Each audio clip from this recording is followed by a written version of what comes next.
Em paz do Senhor Jesus, irmãos, amém? Amém. Amém, boa noite, obrigado a você que me recebe em sua casa, você que veio à igreja hoje, quarta-feira chuvosa, que bom que você saiu de casa para a gente poder escutar um pouquinho, né, da palavra de Deus. A gente já orou, já cantou louvores, agora é a vez da gente, depois da gente falar com Deus tudo aquilo que a gente sente, tudo aquilo que a gente queria dizer para Ele, é hora de a gente escutar um pouquinho do que Ele tem a dizer a nós. Para tanto, que você abrir sua Bíblia em Efésios, capítulo 1, versículos 13 e 14 apenas. Quando você procura, eu te dou as informações, né? Paulo escreveu a carta aos Efésios, assim como você bem sabe, durante sua prisão em Roma. Ela é escrita por um apóstolo já velho, como ele mesmo descreve, né? Experimentado, alguém que já havia sofrido. Era um missionário veterano, que já tinha passado por diversas situações e chegou preso e algemado em Roma. E apesar dele ter chegado preso e algemado em Roma, ele escreveu diversas cartas. E as suas palavras alcançaram milhares de pessoas e alcançam até os dias de hoje. Amém? Amém. Esse assunto para uma outra mensagem. Hoje a gente vai tratar sobre o tema selados no Espírito Santo. Glória. Amém? Então diz assim o texto: quando vocês ouviram a palavra da verdade, o evangelho da sua salvação, e creram nele, foram selados em Cristo com o Espírito Santo da promessa, que é a garantia da nossa herança até a redenção daqueles que pertencem a Deus, para o louvor da sua glória. Aleluia! Gente, que palavra linda. Glória a Deus. Linda, linda, linda. Se a gente só lesse, a gente já podia ir embora com o coração revigorado. Mas a gente tem algumas outras lições para tirar dela. Como o pastor já orou, eu vou ganhar tempo, né? Não economizar, mas eu vou ganhar tempo.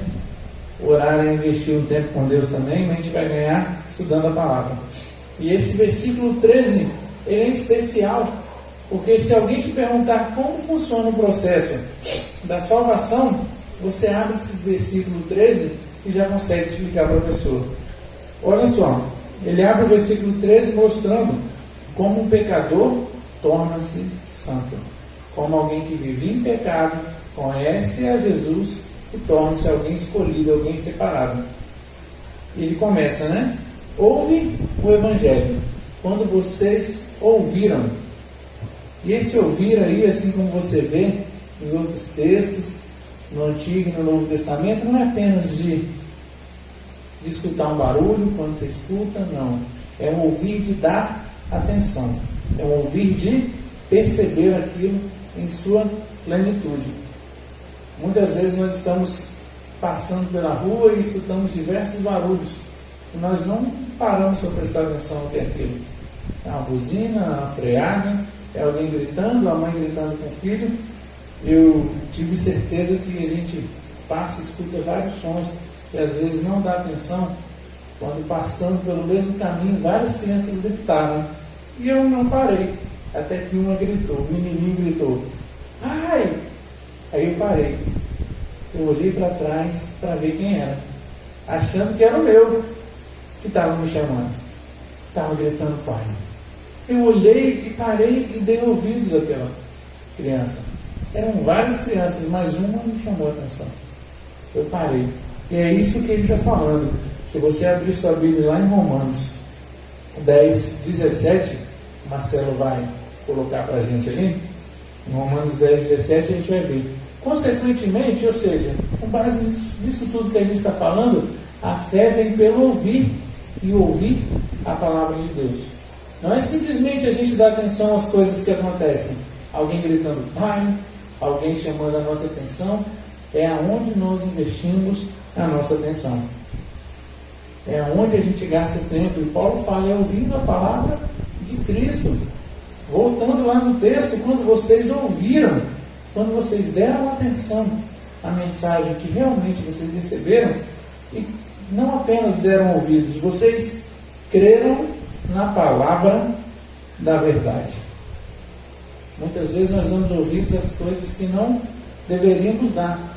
São fofocas, comentários, são questões que nem deveriam surgir entre nós, e nós paramos, damos ouvido e gastamos tempo, em vez de escutar a palavra da verdade. Cristo, a sua palavra, contida aqui nesse livro, contida em diversas sabedorias em outros livros baseados na palavra de Deus, e a gente investe nosso tempo de maneira inútil. A Bíblia diz em João 8,32, Marcelo vai até projetar aí para a gente, mas você já sabe de cor. Qual é o efeito da verdade na vida do homem? O que a verdade gera? E o próprio Jesus fala: então conhecerão a verdade, e a verdade os libertará.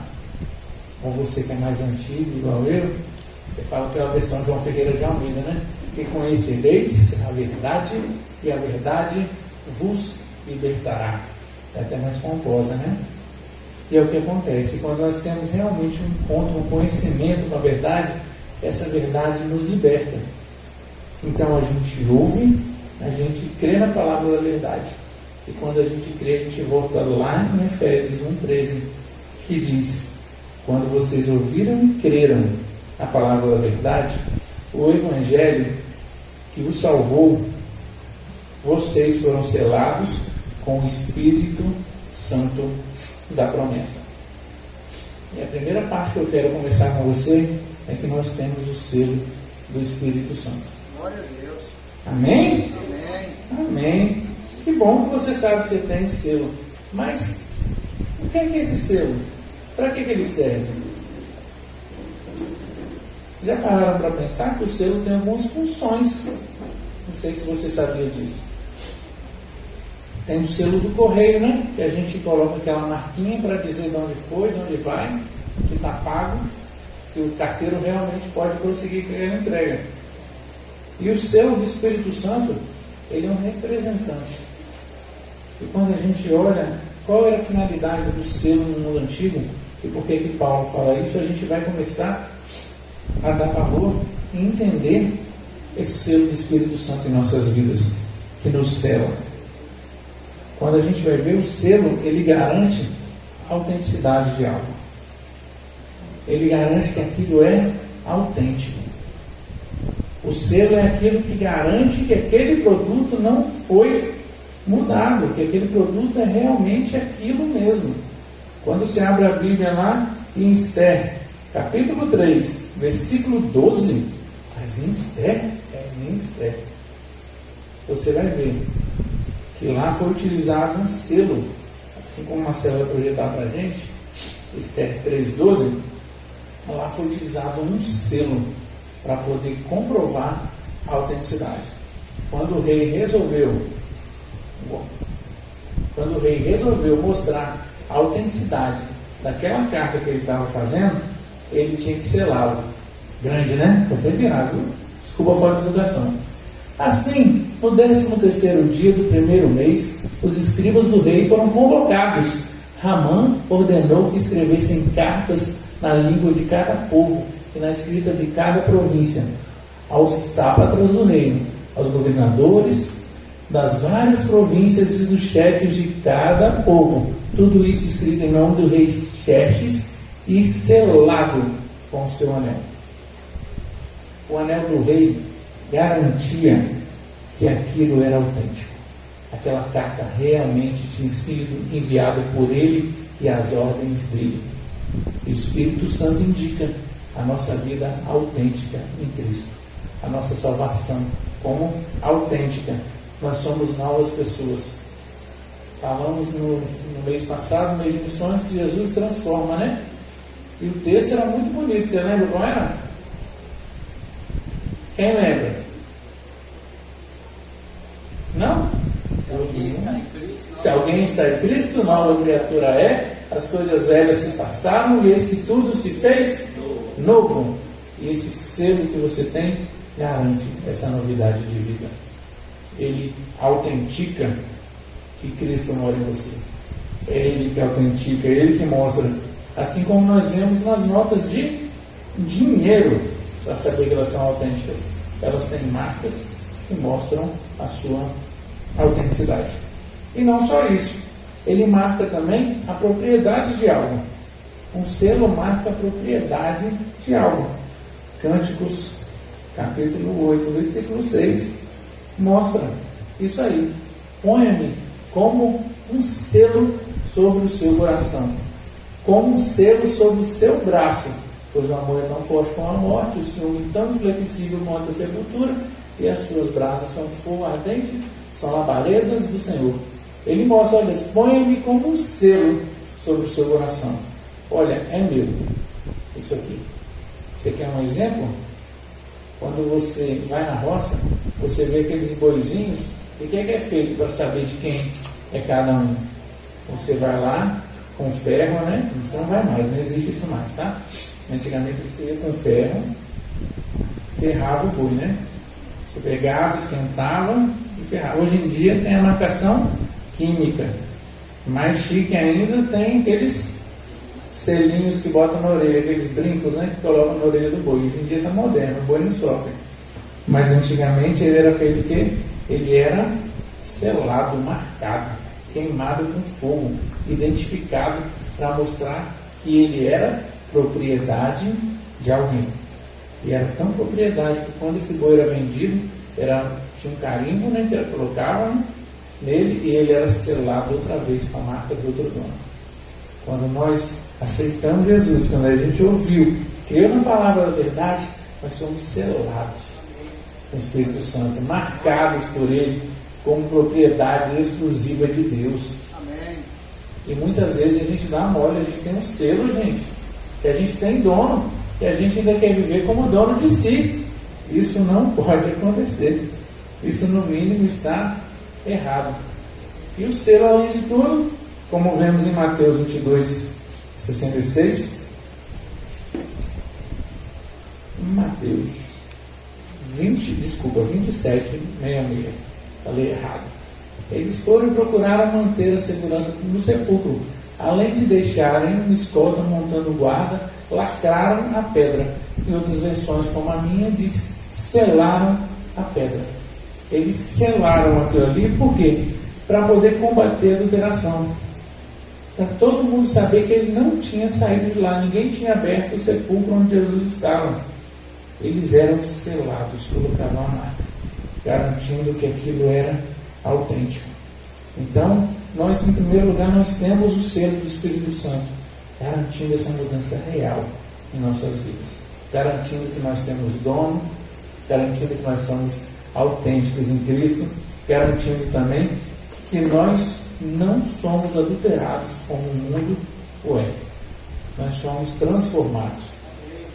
O outro ponto é que nós temos a garantia do Espírito Santo.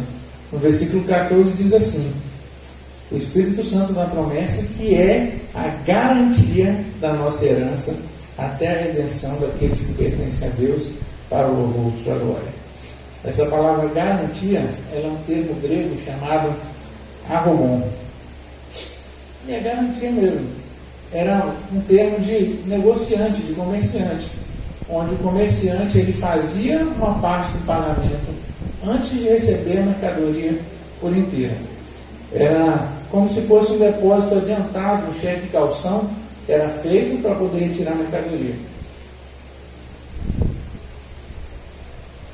Era um sinal em dinheiro que o comerciante deveria depositar com antecedência ao fechar um contrato.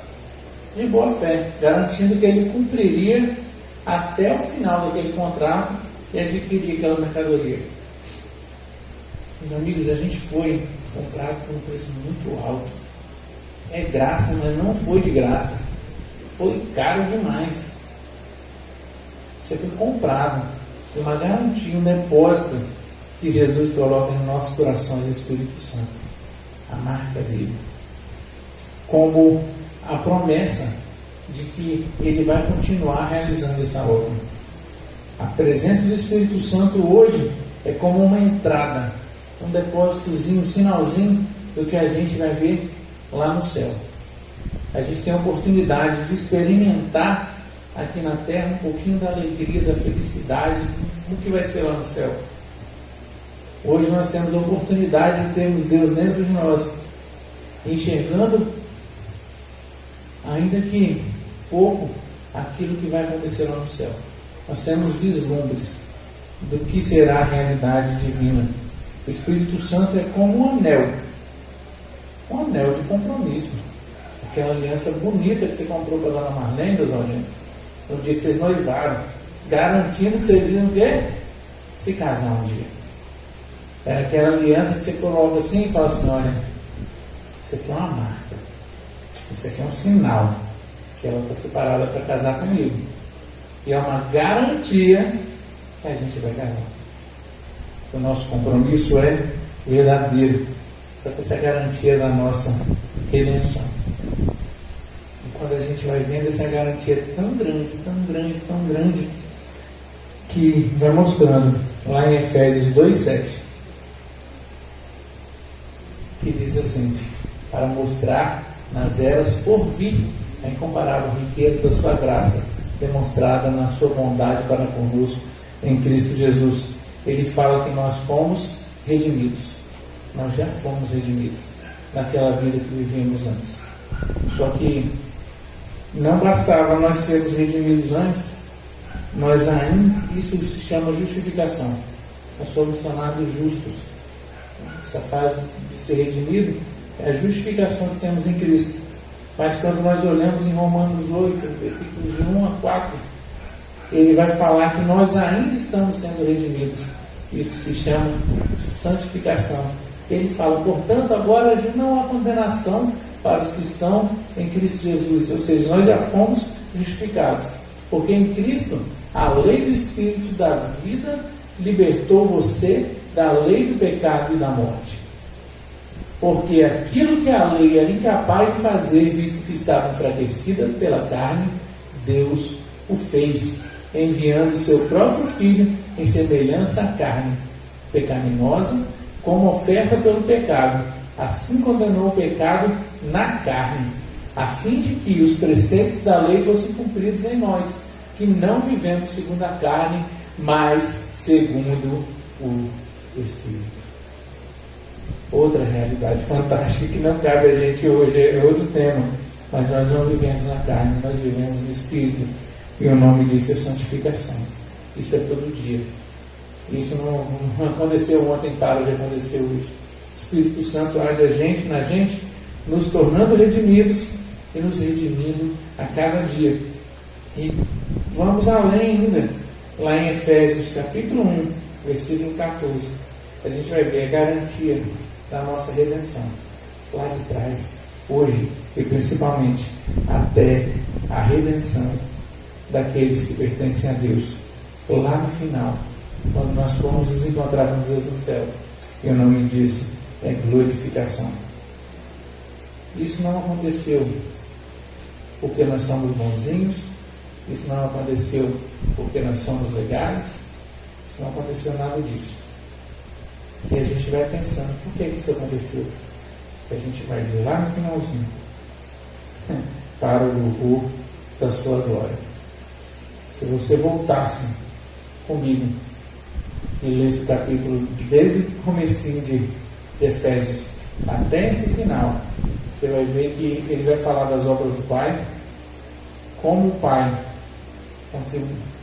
planejou antes, como ele planejou com Jesus e com o Espírito Santo, cada pessoa da Trindade contribuindo para a nossa salvação.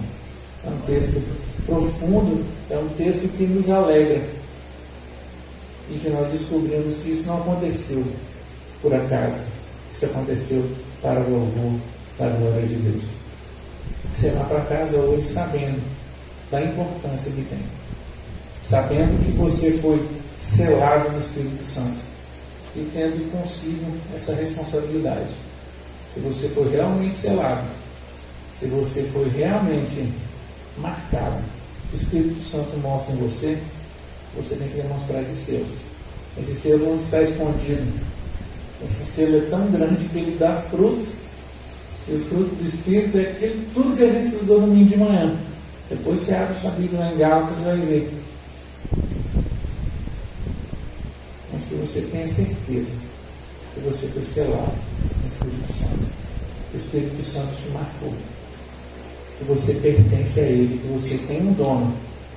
e que esse dono é que garante a sua salvação na eternidade. Amém? Amém, Jesus. Oremos. Mas Deus, eterno Pai, nós te louvamos por teu amor, por tua bondade, Pai, porque o Senhor, através dos anos, Pai, tem mostrado como o Senhor é fiel. Através de nossas vidas, através da vida daqueles que vieram, Pai, através da vida das criancinhas, o Senhor tem mostrado, Pai, o teu amor, a tua bondade. O Senhor um dia, através da tua palavra, através de termos escutado, dado os ouvidos, Pai, cremos na tua palavra, o Senhor também nos selou, Pai, nos garantiu, Pai, todas as bênçãos celestiais em Ti. Tudo aquilo que nós não podemos ver agora, Pai, mas o Senhor, como garantia, como penhor, o Senhor morando em nós, o Senhor nos garante que veremos na eternidade. Estamos ansiosos por isso, Pai. Estamos, Pai, cada dia mais esperando o teu retorno, a tua volta. Que possamos ter essa certeza de estar selados em Ti. Estarmos selados, Pai, na autenticidade. Pai, estarmos selados, Pai, no conteúdo, Pai. De sermos, Pai, portadores da mensagem que o Senhor tem ao mundo. Que o Senhor, Pai, tem poder para salvar todo aquele que querer em Ti, Pai. Que possamos levar essa mensagem. Que possamos levar, Pai, a Tua mensagem de amor, a Tua mensagem de esperança, Pai, a Tua mensagem de salvação às pessoas. Que as pessoas possam enxergar em nós o selo do Espírito Santo em nossas vidas. Amém. Que nós te pedimos, Pai, te louvamos e agradecemos, Pai.